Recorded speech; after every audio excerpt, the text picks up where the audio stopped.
नेता प्रतिपक्ष तेजस्वी यादव, राजद सुप्रीमो कह सकते हैं आप, वो निकले हुए हैं कार्यकर्ता संवाद कार्यक्रम में। और कार्यकर्ता संवाद कार्यक्रम के तहत वो आज पहुंच रहे हैं पूर्णिया।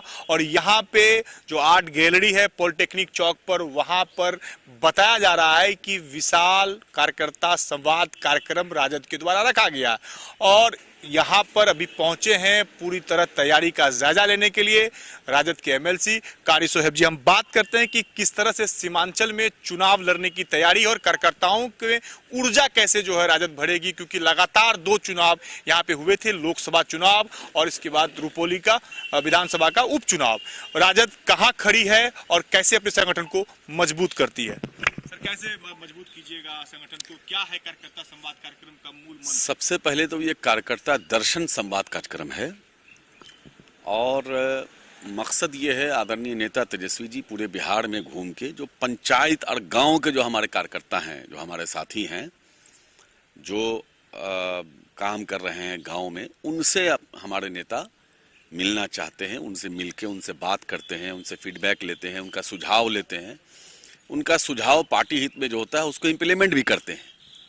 तो ऐसा कभी किसी पार्टी में नहीं हुआ है।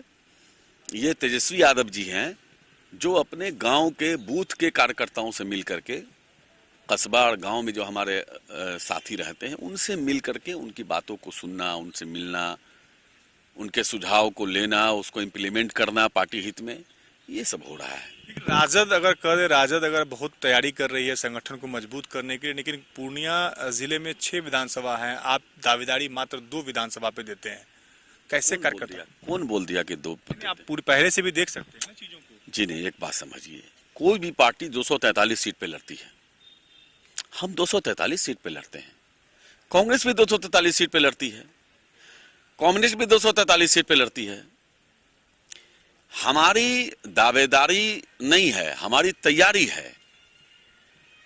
आज तेजस्वी यादव जी ने जो घोषणा किया कि जब हमारी सरकार बनेगी उसके 1 महीने के अंदर बिहार की उन तमाम महिलाओं के खाते में 25-2500 रुपया चला जाएगा जो गरीब हैं, माई बहन मान योजना के मान, झारखंड से प्रेरित? नहीं, ये देखिए, तेजस्वी यादव किसी से प्रेरित नहीं है। पूरे देश को अगर एक रास्ता दिखाने का काम किया तो वो तेजस्वी यादव जी हैं। देश किस चीज पर चुनाव लड़ रहा था इससे पहले, 20 से पहले हमको बताइए। हिंदू मुस्लिम ये वो जुमला पर काम होता था। भारतीय जनता पार्टी जुमला बोलती थी। 14 में कहा था 15 लाख खाते में जाएगा, गया क्या? 15 रुपया भी, 15 लाख रुपया देंगे सबके खाते में, गया क्या 14 में? उसके अलावा 2 करोड़ युवाओं को रोजगार देंगे, गया क्या? आज तक 2 करोड़ नहीं पूरा है, 11वां साल हो गया उनका। लेकिन तेजस्वी यादव जी हाँ, उसके अलावा सिलेंडर होगा सस्ता, तेल होगा सस्ता, चीनी होगा सस्ता, फलना पेट्रोल डीजल। पहले सुनिए ना, हम बता रहे हैं।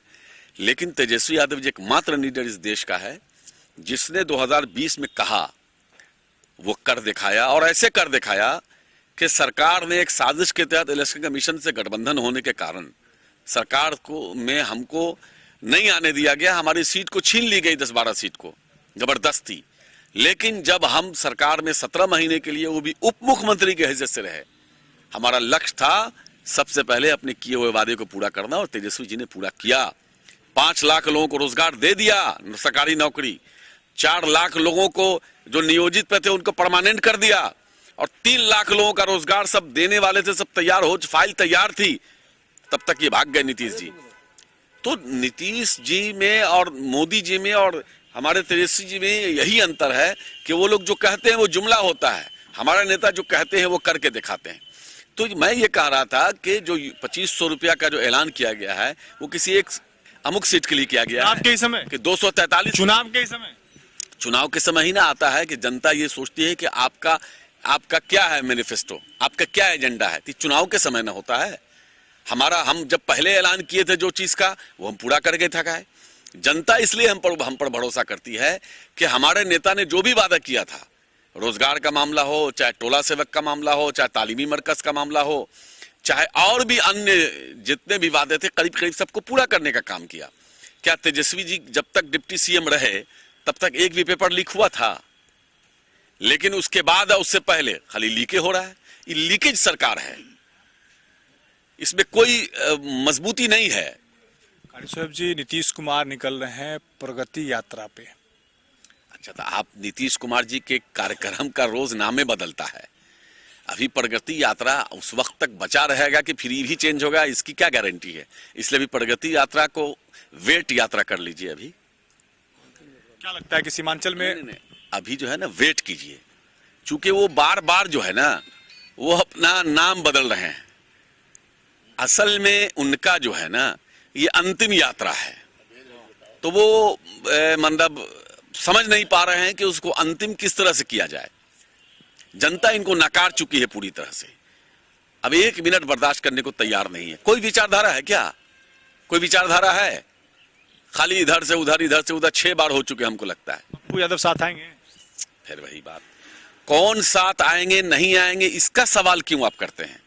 जनता हमारे साथ है। पप्पू यादव जनता आपके साथ में है कि जनता ने लोकसभा चुनाव में कारी साहब दिखा दिया है कि आपके कैंडिडेट का जमानत जब्त हो गया है। एक बात समझिए, कौन क्या करता है नहीं करता उसको को लेके चलेंगे सर।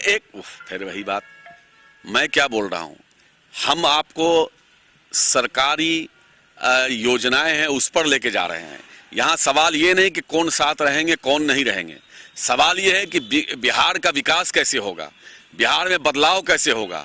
थकी हुई सरकार और थके हुए नेता को जनता कैसे हटा रही है वो देखिए ना। कोई मसला नहीं है आपके नजर में? कोई पप्पू यादव कुछ नहीं है आपके लिए? कोई मसला नहीं, जनता मतलब तेजस्वी के साथ जाएगी। पप्पू यादव सीमांचल में कुछ नहीं है। आप जो कहना चाह रहे हैं आप गलत तरीके से पेश कर रहे हैं। मैं बोल रहा हूं किसी का कोई मसला नहीं है, वो चुनाव के वक्त कौन क्या होगा। तो दो ही बात है ना, पप्पू यादव आपके साथ होंगे या नहीं होंगे। नहीं नहीं नहीं नहीं, ये कोई मैटर ही नहीं है। मैं क्या बोल रहा हूं कि अभी तेजस्वी यादव जी हमारी पार्टी है, हमारे नेता हैं, वो भावी मुख्यमंत्री हैं। वो जो योजना का ऐलान कर रहे हैं, जैसे 200 यूनिट बिजली फ्री मिलेगी, ये जो आपको कौन मीटर लग रहा है अभी, इलेक्ट्रॉनिक स्मार्ट मीटर जो लग रहा है, उसको नोच के फेंक देंगे हम लोग। हमारी सरकार जब बनेगी ना तो उधर शपथ होगा, आज स्मार्ट मीटर को नोच के फेंक दिया जाएगा। ये जनता को लूटने का बहुत बड़ा स्कैम है। ये स्मार्ट मीटर बहुत बड़ा स्कैम है, ये लूट लिया गया। और इसमें सरकार के नेता और सरकार के कई आईएएस ऑफिसर जो हैं, इन लोगों ने मिलकर के एक बहुत बड़ा स्कैम किया है। इसलिए तेजस्वी जी इधर मुख्यमंत्री बनेंगे, उधर स्मार्ट मीटर को नोच के फेंक दिया जाएगा, पुराना वाला मीटर लगेगा और 200 यूनिट बिजली फ्री मिलेगा। सवाल यह है कि लोगों को नौकरी कैसे मिलेगा, सवाल यह है कि लोगों को बिजली कैसे फ्री मिलेगी, कैसे सस्ता मिलेगा, सवाल यह है कि तेल कैसे सस्ता होगा, सवाल यह है कि हमारी माँ बहनों को कैसे सम्मान मिलेगा, सवाल यह है कि हमारे माँ बहन जो गरीब हैं, जो उनके खाते में कैसे पैसा डायरेक्ट जाएगा, कोई बीच में दलाली नहीं। सवाल यह है कि लोगों का सही समय पर एग्जाम कैसे होगा। आज युवा छात्र रोड पे हैं, सवाल यह है कि लोगों का लीक नहीं हो, उनका पेपर लीक नहीं हो, सही समय पर एग्जाम हो और लीक नहीं हो। सवाल बिहार की प्रगति का है, बिहार की उन्नति का है, बिहार को नए बिहार बनाने का है। सवाल ये नहीं है कि हम कौन रहेंगे, हमारे साथ कौन नहीं रहेंगे, सवाल ये नहीं है। सवाल जब समय आएगा तो वो समय हमारे पे आप बसते नजर आ रहे हैं। नहीं, कोई बचने और इसकी बात नहीं है। आप जितना भी घेरिएगा, जितनी भी बातें आप कीजिए, आप एक ही रट रटाए हुए हैं, वो अलग बात है। लेकिन सवाल बिहार के उन्नति का है, बिहार के विकास का है। सवाल उन विद्यार्थियों का है जो लगातार 6 महीना, साल भर, 2-2 साल परेशान है। सवाल उन हॉस्टलों का है जो छात्रों के नाम पर तो बना दिया गया पूरे बिहार में, लेकिन छात्रों को रहने का अधिकार नहीं है, उसमें लोग सरकारी लोग कब्जा किए हुए हैं। सवाल उन महिलाओं का है जो 6 बजे शाम के बाद निकलने से डरती हैं। सवाल उन तमाम लोगों का है जो डिग्री लेकर बैठे, उनको नौकरी नहीं मिल रही है। सवाल उन छात्रों का है जो एग्जाम देने के लिए जाते हैं, बड़ी मेहनत से। आप समझ गए सवाल पे आप आगे नहीं। आप बताइए, ये जो कार्यकर्ता दर्शन कार्यक्रम, संवाद कार्यक्रम हो रहा है, कार्यकर्ताओं के बीच में ऊर्जा भरने का है, 2025 की तैयारी मान ली जाए इसको? तैयारी तो सब पार्टी कर रही है, हम भी कर रहे हैं। कार्यकर्ताओं से मिल रहे हैं हमारे नेता, मिल करके उनसे बात करेंगे। नेता से जब कार्यकर्ता मिलता है तो स्वतः ऊर्जा आ जाता है। एक बार अपने नेता का दर्शन हो जाता है। 2025 की तैयारी और 24 की तैयारी नहीं है। मतलब ये नहीं है, मतलब ये है कि तैयारी ही तैयारी है। हमारी पार्टी देश को बचाने की लड़ाई, संविधान को बचाने की लड़ाई लगातार लड़ रही है। हम उसी की तैयारी आप देख नहीं रहे हैं। अमित शाह क्या बोल रहे हैं, बाबा साहब भीमराव अंबेडकर जिनको भगवान माना जाता है उनके बारे में क्या कह दिया, कितनी घटिया बात कहा है। शर्म आनी चाहिए ना। देख नहीं रहे हमारे बांग्लादेश में हमारे हिंदू भाइयों पर हमला हो रहा है लगातार, लेकिन ये कायर सरकार चुप है। वहां का बांग्लादेश की सरकार ललकार रही है प्रधानमंत्री और गृह मंत्री का नाम लेकर के, और ये कायर लोग चुप हैं। हमारे हिंदू भाई पर वहां हमला हो रहा है, हमारे देवी देवताओं पर वहां हमला हो रहा है, लेकिन कायर लोग चुप हैं, क्योंकि इनको वोट बनाना है। इनको धर्म से कोई मतलब नहीं है, इनको हिंदू समाज से कोई मतलब नहीं है, इनको वोट का फायदा देखना है। ये नहीं जानेंगे। ये जब हमारे मणिपुर में हमारे हिंदू भाई के मां बहनों को निवस्त्र करके हमारे घुमाया जा रहा है, तब एक ट्वीट नहीं कर सके, एक बार गए नहीं, तो बांग्लादेश में हमारे हिंदू भाई बहन जो हमारे वहां अकलियत में हैं, उन पर हमला हो रहा है और ये चुप है। क्यों नहीं गए बांग्लादेशी अभी तक? वहां जाके शेख हसीना के सामने जाके बोले थे ना कि मैंने बांग्लादेश की आजादी की लड़ाई के लिए मैंने भी संघर्ष किया है, मैंने लड़ाई लड़ी है, तपस्या किया है। आज क्यों नहीं हमारे वहां अकलियत के भाई जो हैं हमारे बांग्लादेश में, हमारे जो माइनॉरिटी में वहां है, उस पर हमला हो रहा है, देवी देवताओं पर हमला हो रहा है, क्यों नहीं आवाज खोल रही है इनकी? और सुनिए, ये पाकिस्तान चले जाते हैं बिन बुलाए, बिन बताए, बिन बताए जाके बिरयानी खा लेते हैं। नवाज शरीफ के माँ के पैरों पर गिर जाते हैं, उनके कदमों पर गिर जाते हैं, लेकिन हमारे हिंदू भाइयों पर, अकलियतों पर, माइनॉरिटी पर हमला हो रहा है। ये क्यों नहीं जा रहे हैं बांग्लादेश? क्यों नहीं इनका विदेश मंत्री जा रहा है? क्यों नहीं इनका गृह मंत्री जा रहा है? क्यों नहीं इनका अजीत डोभाल जा रहा है? और ये भाजपा का लोग धरना दे रहा है। किसके खिलाफ धरना दे रहा है? सरकार तुम्हारी, सारा तंत्र तुम्हारा, बॉर्डर तुम्हारे हाथ में, और तुम कह रहे हो कि धरना दे रहे हो। किस पर धरना दे रहे हो बताओ? ये सब नौटंकी कर रहा है। देखिए, तेजस्वी यादव आ रहे हैं कार्यकर्ता दर्शन और संवाद कार्यक्रम में, और इसी जगह से वो कार्यकर्ताओं में ऊर्जा भरेंगे। और कहा जा रहा है कि 2025 जो बिहार विधानसभा की जो तैयारी है, उसमें अब राजद जो है वो जुट गई है और कार्यकर्ताओं में एक हौसला अफजाई किया जाएगा।